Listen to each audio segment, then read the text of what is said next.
Wheat farming secrets for highest profit. Secret number 5. Integrated weed management. These are sustainable techniques that increase yields by 45% while cutting costs by 40%. Let's look beyond chemical control that is building competitive advantage. Weeds represent a major threat to wheat yields. Uncontrolled weed competition can reduce yields 30 to 70% depending on weed species and density.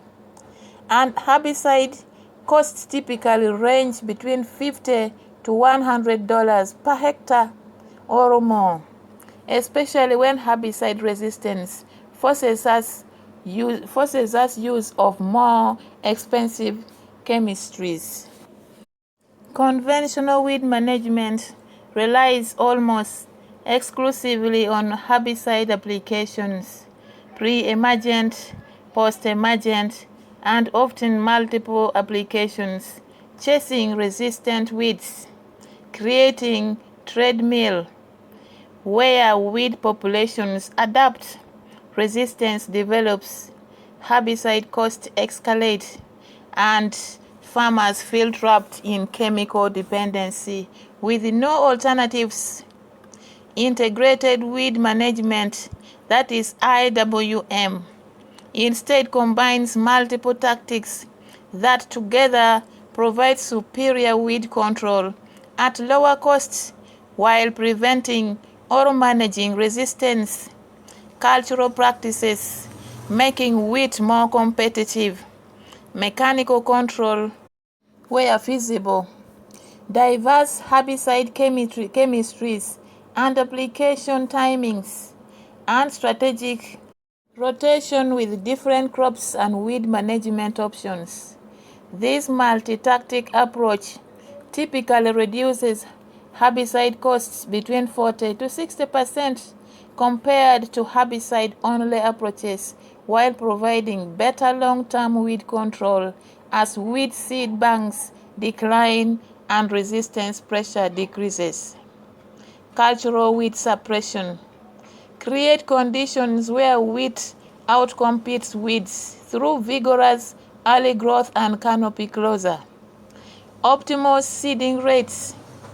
Plant adequate population, that is between 300 to 400 viable seeds per square meter, ensuring rapid canopy development that shades soil, suppressing weed emergency and growth. Research shows that increasing weed population from low of 200 seeds per square meter to optimal of 350 seeds per square meters reduces weed biomass 40 to 60% through enhanced competition. Narrow spacing.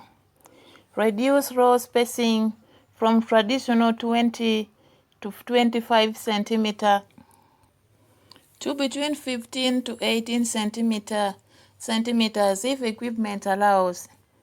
Speeding canopy enclosure by 10 to 15 days and reducing weed establishment and growth 30 to 40%. Vigorous varieties. Select wheat varieties noted for rapid early growth, strong tillering, and good canopy development, providing enhanced competitive ability against weeds. Optimal fertility. Ensure adequate nutrition, especially nitrogen, promoting vigorous wheat growth. Well-fertilized wheat competes far more effectively than nutrient-deficient wheat.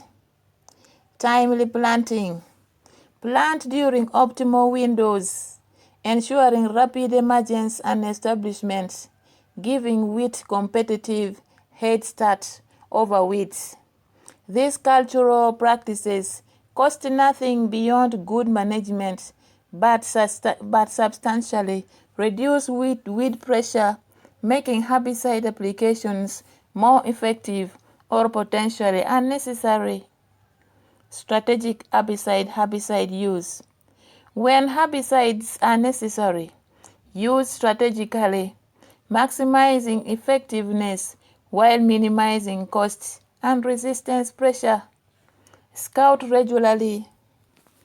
Walk through the fields assessing actual weed species, density, and growth stages rather than applying herbicides preventively or routinely.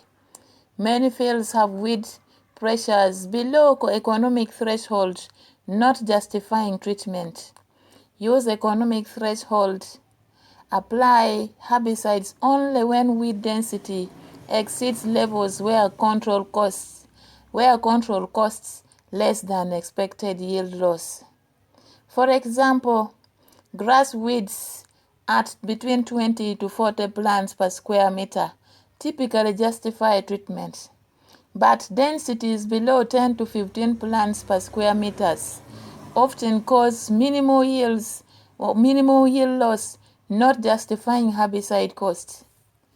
Apply at optimal timing. Target herbicides when weeds are small and actively growing, typically 2 to 4 leaves or 2 to 4 leaf stage for grass weeds, or 4 to 8 leaf stage for broadleaf weeds. When herbicides are most effective at lowest rates, rather than waiting until weeds are large and competitive, requiring higher rates and often providing poor control. Tanks mix when appropriate. Combining herbicides with different modes of action in tank mixes can improve weed spectrum control and reduce resistance development, though costs increase. So evaluate economics carefully. Next is rotate chemistries. Alternate herbicides with different modes of action across years, preventing resistance development.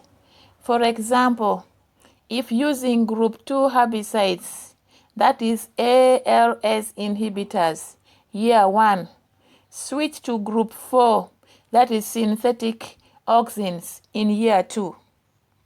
Weed farming secrets for highest profit. Secret number 6.